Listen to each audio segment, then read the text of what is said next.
Le corps humain est incroyablement résistant. Chaque jour, nous menons une guerre contre les microbes, les toxines, les blessures, les maladies, les catastrophes et les calamités. Le simple fait de survivre est un miracle. Car chaque jour de notre vie, 1000 morts insolites nous guettent.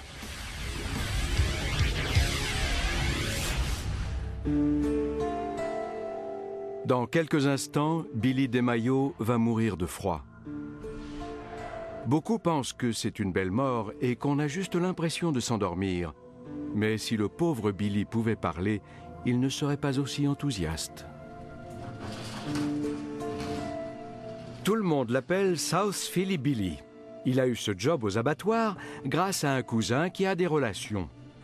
C'est tout bénef pour lui et, contrairement à ses collègues, Billy ne craint pas le froid.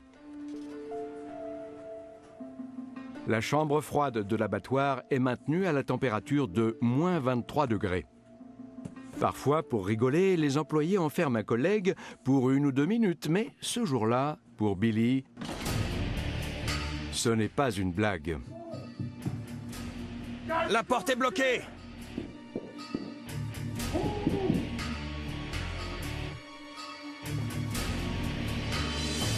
Dave! La température corporelle de Billy est à un niveau normal, à 36 degrés, mais quand la porte claque, le compte à rebours fatal se met en marche. Le temps et la température jouent contre lui. Après 10 minutes, les paumes des mains de Billy sont à 15 degrés. Tous ceux qui sont déjà restés longtemps dans le froid sans gants le savent bien. Ça fait un mal de chien. Les capillaires à la surface des mains se contractent et le sang se retire dans le thorax et l'abdomen pour assurer le fonctionnement des organes vitaux. Cette réaction au froid intense fait partie de nos mécanismes de défense. Le corps humain laisse le froid geler les orteils, les doigts, les mains et les pieds pour assurer sa survie. Après 17 minutes dans la chambre froide, la température corporelle de Billy baisse à 35 degrés et les conséquences sont immédiates. Au cœur de son cerveau, l'hypothalamus détecte la chute de température et ordonne la constriction de tous les capillaires à la surface de la peau. Le sang qui réchauffe le corps de Billy quitte à présent ses extrémités. L'hypothermie, qui signifie manque de chaleur, débute lorsque la température du corps passe sous les 35 degrés. La température continue alors à chuter à raison d'1 degré toutes les demi-heures.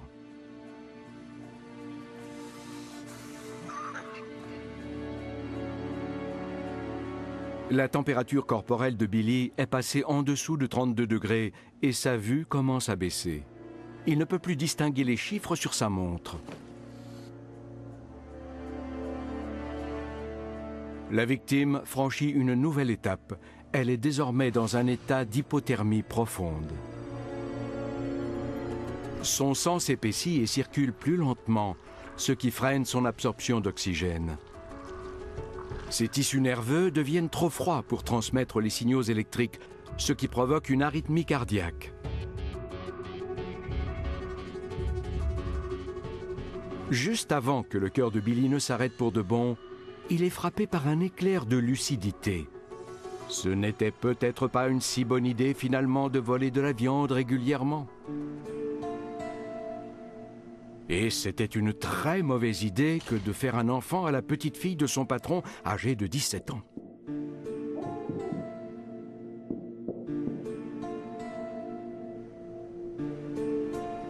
Comme le dit le vieux proverbe italien, la vengeance est un plat qui se mange froid. Repose en paix, South Philly Billy.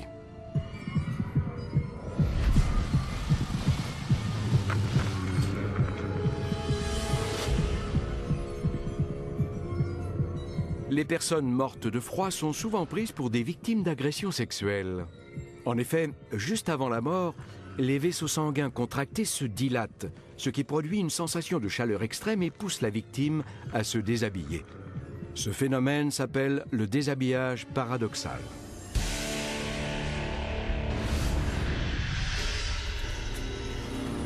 Les passagers de cet avion de tourisme sont sur le point de mourir. La cause de leur mort n'est pas celle que vous croyez. Si on remonte au début de cette histoire, ces trois amis sont très loin de se douter que leur journée ainsi que leur vie allait finir ainsi. Richard Paxton et ses deux amis ont exploré les récifs de Cabo San Lucas pendant 3 jours. Ils décident de s'accorder une dernière plongée avant de rentrer. Après 1 heure à 13 mètres de profondeur, les plongeurs commencent à remonter. Ils effectuent des paliers pour permettre à l'azote accumulé dans leur sang de s'évacuer correctement. L'accident de décompression, aussi appelé maladie des caissons, est un risque pour n'importe quel plongeur.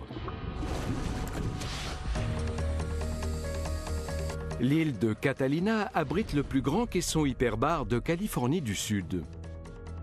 Hyperbar vient de hyper, ou supérieur à la normale, et de bar, l'unité de mesure de la pression. Si un plongeur est victime d'un accident, il est soigné ici. L'accident de décompression, appelé autrefois maladie des caissons, se produit après une séance de plongée. On respire sous l'eau grâce à des bouteilles et l'air qu'elles contiennent est constitué à 80% d'azote.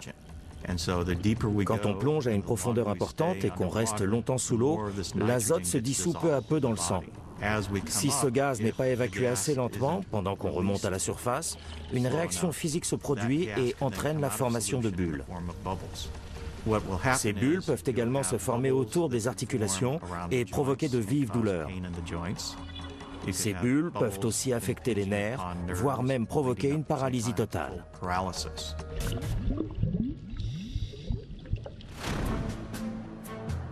Richard a hâte de remonter à bord de son nouveau jouet, un cadeau qu'il s'est offert après avoir obtenu son brevet de pilote. Il était tellement enthousiaste qu'il en a oublié une règle essentielle de la décompression, ne jamais plonger et voler le même jour.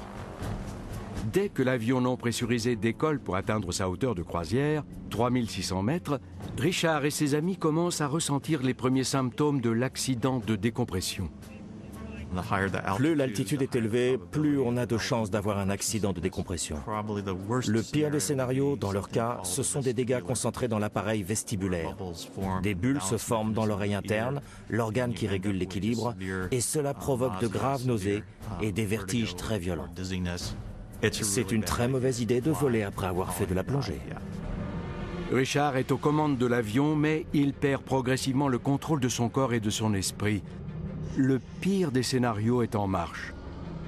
Complètement paralysés par leur malaise, les trois hommes sont aux premières loges d'un spectacle terrifiant, leur avion fonçant tout droit sur une montagne.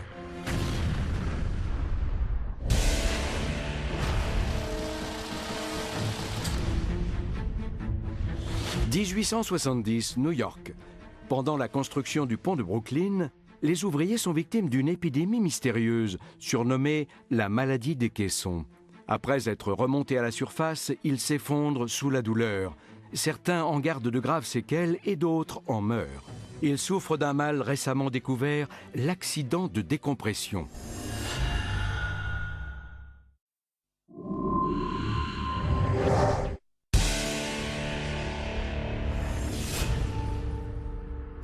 Les habitants d'Haïti en connaissent un rayon sur la mort. Son histoire est riche en rituels occultes et en pratiques vaudou. La mort est intimement liée à la culture haïtienne. C'en est même devenu un commerce. Les cadavres humains sont l'un des plus importants secteurs d'exportation du pays. Mais c'est avant tout par ces rituels vaudous qu'Haïti apprivoise la mort. Cette terre m'appartient. Je te l'ai racheté il y a des années. Ces deux frères se déchirent pour une question de propriété. Après des accusations, des insultes et une bousculade, James, celui qui se trouve au sol, décide de se venger. Il va voir un sorcier vaudou et prépare une très mauvaise surprise à son frère, devenu son ennemi.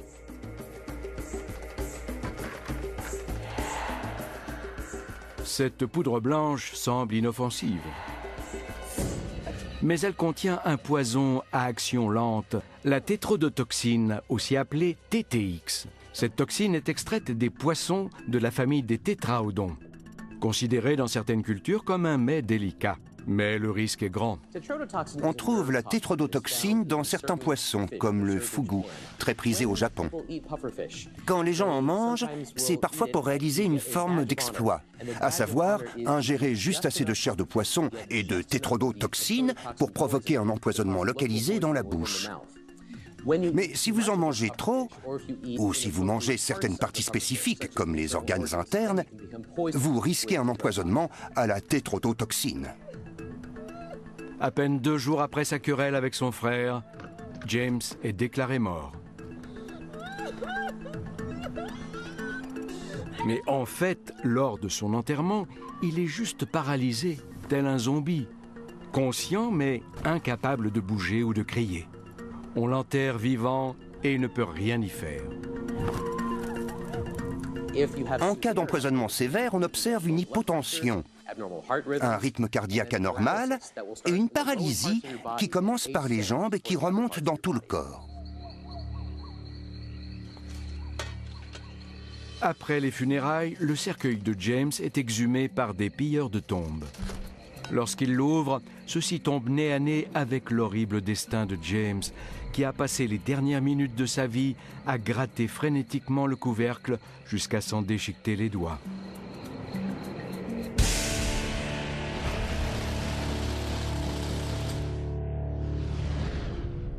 Cet homme qui bat des ailes s'appelle Dolph Schmidt. Ce bibliothécaire allemand voue une véritable passion aux poissons. On est des poissons.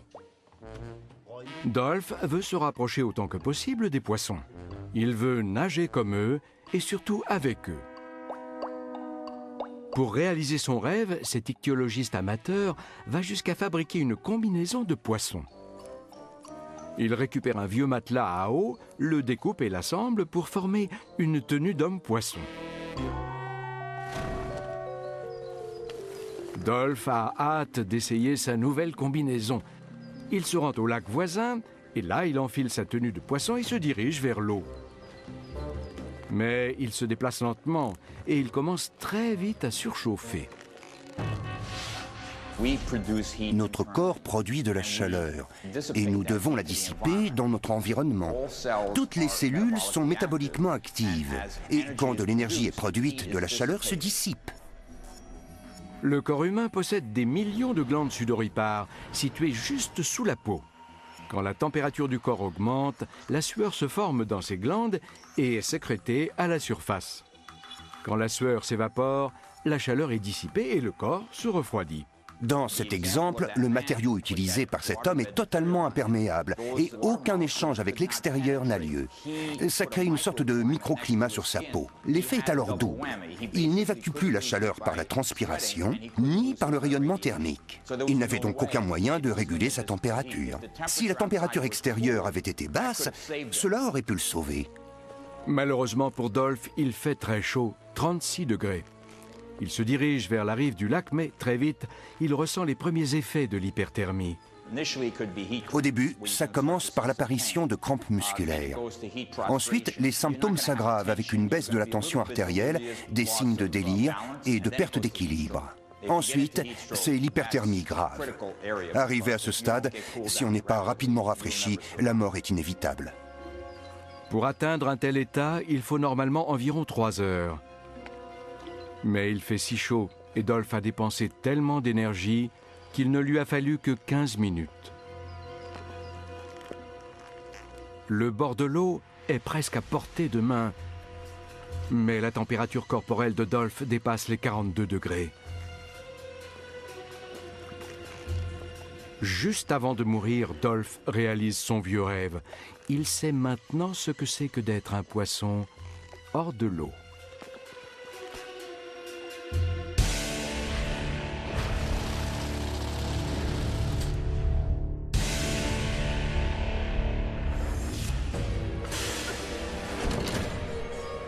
Nous avons fait la connaissance de gens morts accidentellement, de manière tragique ou juste par stupidité. Mais quand les hommes s'entretuent, la mort est encore plus inventive. Faisons donc un saut dans le passé. Les hommes n'ont jamais été très tendres les uns avec les autres, et le 2e siècle de notre ère ne fait pas exception. Imaginons que vous êtes cet homme barbu, vêtu d'une peau de bête, et que vous avez froissé les chefs de la tribu. Que se passe-t-il ensuite? Vous êtes enveloppé dans la peau d'un animal fraîchement tué, puis on vous emmène dans la forêt pour vous attacher à un arbre. La suite des événements dépend des espèces de carnivores qui peuplent la zone. En général, les vautours sont les premiers à détecter l'odeur et se jettent sur le supplicié comme sur un repas de fête. Leur bec tranchant comme un rasoir vous déchiquette, morceau par morceau, et vous êtes dévoré vivant. C'était le bon vieux temps. Comment tu t'appelles? Tu sais très bien comment je m'appelle. C'est vrai? Petit malin. Elle s'appelle Shanna Richardson. Et voici Rick West, son mari et instructeur de parachutisme. Shanna est sur le point de faire sa première chute libre en solo. Alors, Shanna, tu vas faire quoi? Mon premier solo. Shanna s'est longuement préparée à ce saut et sait exactement ce qu'elle a à faire. Au-dessus de l'aérodrome de Joplin, dans le Missouri, le temps est idéal pour sauter. Une fois arrivés à une altitude de 3600 mètres, Shanna et Rick ouvrent la porte et quittent l'avion. Rick a filmé la descente grâce à sa caméra. Bien joué, Shanna. Ouais, bravo, ma belle. Je l'ai vu ouvrir sa voile et je me suis dit, beau travail, Shanna. Et la seconde d'après, je l'ai vu tournoyer devant moi. Je me disais qu'il fallait qu'elle se calme. Je pensais qu'elle s'amusait.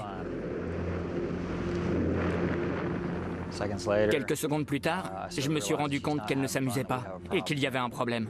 Shanna! Shanna! Mon cœur s'est serré et je pouvais à peine respirer. Je savais qu'il fallait que je fasse quelque chose.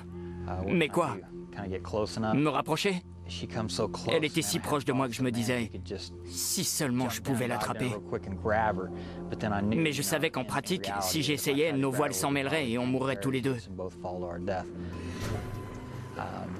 Alors je me suis mis au-dessus d'elle, en criant, tire sur les freins, tire sur les freins, tire sur les freins, tire sur les freins, tire sur les freins, tire sur les freins. Shanna! Tire les freins! Les freins! Tire sur les freins! Et je l'entends me répondre.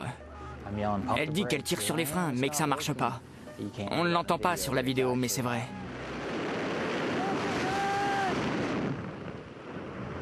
Shanna!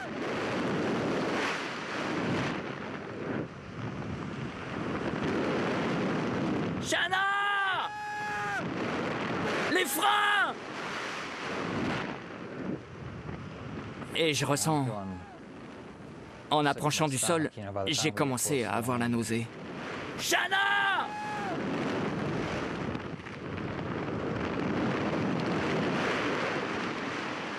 Mon Dieu! C'était ma copine, quelqu'un que j'aime, qui venait de s'écraser au sol. L'impact a été violent, le bruit du choc était horrible. Et après ça, le silence.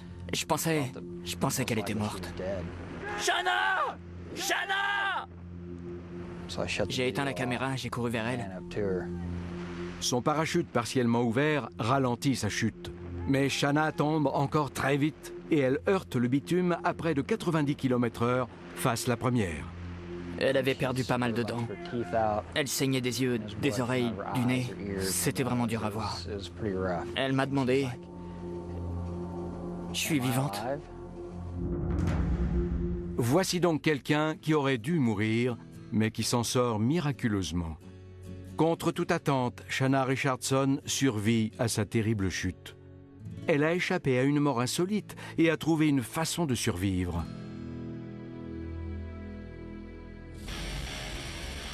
La mort. Souvent, on cherche à l'éviter.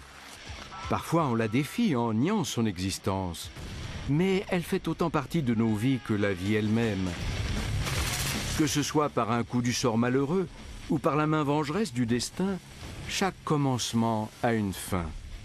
Tout comme cette émission.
It's original.